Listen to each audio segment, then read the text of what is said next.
Bienvenue sur Vivre Libre, le podcast qui vous apporte des sources d'inspiration et des stratégies pratiques et concrètes à appliquer dès maintenant pour entreprendre, investir dans l'immobilier et vivre libre. Je suis Ludovic Bréant, j'ai créé une centaine d'entreprises, j'ai développé un parc immobilier de 1000 biens et aujourd'hui je vous emmène avec moi dans mes nombreuses et riches expériences.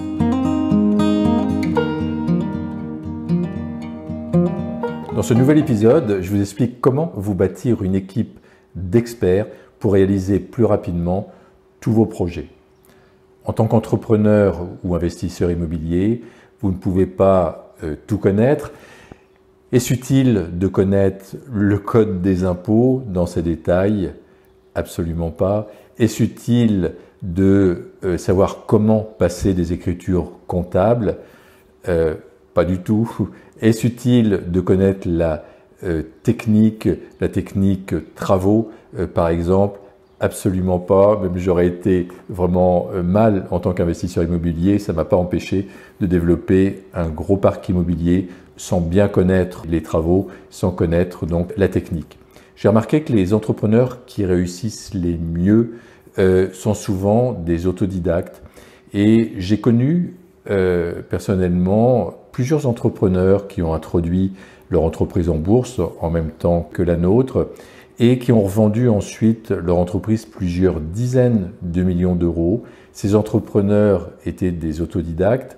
Ils avaient une particularité, c'est qu'ils avaient beaucoup de bon sens et ils savaient bien déléguer et ils savaient bien s'entourer. Ils étaient conscients de leurs lacunes et ils comblaient en fait leurs lacunes en s'entourant bien et en s'entourant en particulier d'experts autour d'eux qui avaient une grande connaissance dans leur domaine d'activité. Donc ce qui est important, c'est de savoir bien s'entourer, de se bâtir une équipe d'experts. Alors une équipe d'experts en fiscalité par exemple, comptabilité, juridique, en gestion. Au niveau de l'immobilier, ça peut être un maître d'œuvre, ça peut être un architecte, et d'utiliser en fait ce cerveau collectif. Et pour ça, eh bien, vous pouvez les réunir régulièrement. De mon côté, je réunissais mon équipe d'experts environ 2 fois par an. Donc on se retrouvait à 3, 4, 5 autour d'une table pendant 2 heures. Et je leur donnais mes objectifs. Je leur disais voilà mon objectif de l'année à venir. Voilà mon but. Maintenant, aidez-moi à atteindre au mieux cet objectif en optimisant par exemple la fiscalité. Il ne faut surtout pas que ce soit la fiscalité par exemple qui détermine la stratégie de notre entreprise. Donc mettons en place une stratégie d'entreprise qui sont liées donc à nos buts également, à nos buts de vie. Une fois qu'on a déterminé notre but et l'objectif par exemple de l'année à venir, eh bien on va optimiser le juridique, on va optimiser la fiscalité, mais en aucun cas, ça doit être l'inverse. En aucun cas, ça doit être la fiscalité ou le juridique qui va déterminer notre stratégie donc à venir. Et donc, en réunissant un cerveau collectif 2 fois par an, par exemple, eh bien, il y a des idées qui émergeaient, des idées que les experts n'auraient pas eu forcément de manière individuelle, mais en les réunissant, donc je m'apercevais vraiment que le cerveau collectif il fonctionnait à plein et il y a tout un tas d'idées qui émergeaient. Chacun des experts se renvoyait en fait la balle, mais de manière positive. Il y a une émulation qui se créait et il y a des idées vraiment de génie, je dirais, qui ont émergé lors de ces séances. Au début de la séance, je détermine les règles, je dis voilà, tout est possible.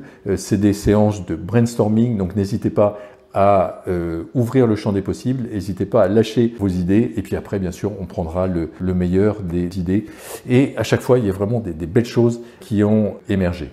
Lorsque vous avez un expert autour de vous, utilisez-les à bon escient. Par exemple, moi j'avais un expert comptable lorsque j'ai développé ma première entreprise que j'ai introduit en bourse. Cet expert comptable, ça m'intéressait pas forcément de le voir pour des raisons techniques, peu importe à la limite de travailler sur les bilans et sur les chiffres du bilan. Ce qui m'intéressait chez lui, c'était les stratégies qu'il pouvait m'apporter, les stratégies de développement de mon entreprise. C'était de m'apporter également d'autres exemples de réussite, puisque lui également conseillait d'autres sociétés, d'autres groupes de sociétés. Donc j'allais chercher des informations chez lui et il m'a énormément aidé. D'ailleurs, c'est lui qui m'a trouvé et qui m'a même proposé d'introduire en bourse notre société donc à l'époque. C'est lui qui m'a trouvé l'organisme qui nous a introduit donc en bourse. Et j'ai beaucoup appris avec cet expert comptable.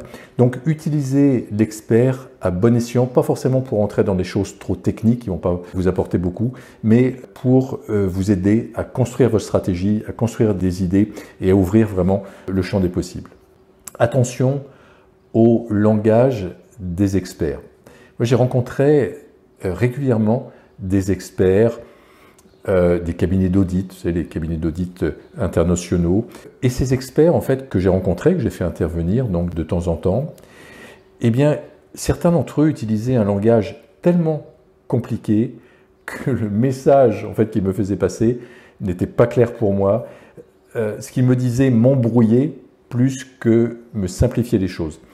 Et aujourd'hui, c'est terminé. Je ne vais absolument pas me faire manipuler, je dirais, par des experts. Ce que je veux, c'est qu'ils m'expliquent les choses simplement, clairement, et que je puisse prendre des décisions donc par la suite. Donc ce que je fais aujourd'hui, c'est que je rappelle aux experts mes objectifs et je leur demande comment je peux atteindre au mieux mon objectif, quelles sont leurs idées. Et quand ils commencent à m'embrouiller dans des grands discours, etc., je leur dis « Ok, est-ce que vous pouvez revenir à des choses simples? Est-ce que vous pouvez m'expliquer simplement ce que vous me conseillez de faire ?» Donc, attention au langage des experts. Vraiment, j'ai remarqué qu'un certain nombre d'entre nous peuvent nous embrouiller les choses. Il peut arriver également qu'on ait peur de les contredire en se disant c'est des gens qui ont fait des très grandes études, c'est des cabinets d'experts qu'on paye extrêmement cher, donc eux ont le savoir. Souvent, ces personnes-là utilisent un langage très technique justement pour masquer quelque part leur manque de compétences. Et j'ai remarqué que les experts les meilleurs, comme les professeurs les meilleurs, les enseignants qui sont les meilleurs, ce sont des enseignants ou des experts qui expliquent simplement les choses, qui rendent accessibles et simples les choses compliquées. Il faut savoir que l'entrepreneuriat, c'est pas si compliqué que ça, à condition qu'on ne nous le rende pas compliqué. L'entrepreneuriat, pour moi, c'est facile, c'est beaucoup de bon sens. L'investissement immobilier, c'est également beaucoup de bon sens.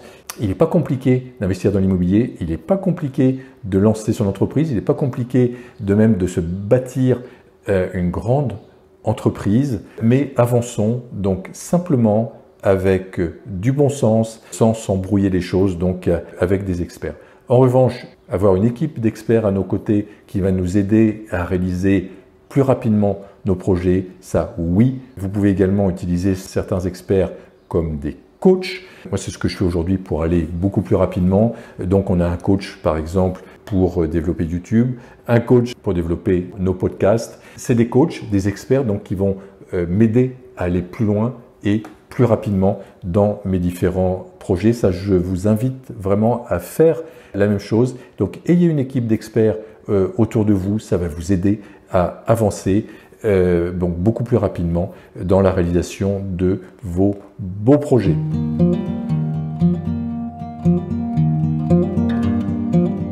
Un grand merci pour votre intérêt au podcast Vivre Libre. Pour m'aider à le faire connaître, vous pouvez laisser un commentaire, vous pouvez mettre des étoiles donc sur votre plateforme favorite. Merci d'avance, je vous donne rendez-vous mardi prochain pour un nouvel épisode. En attendant, vous pouvez me retrouver sur le site ludovicbréant.fr et vous pouvez télécharger plusieurs contenus gratuits qui vont vous aider à vivre plus libre. Je vous souhaite le meilleur et je vous dis à très bientôt.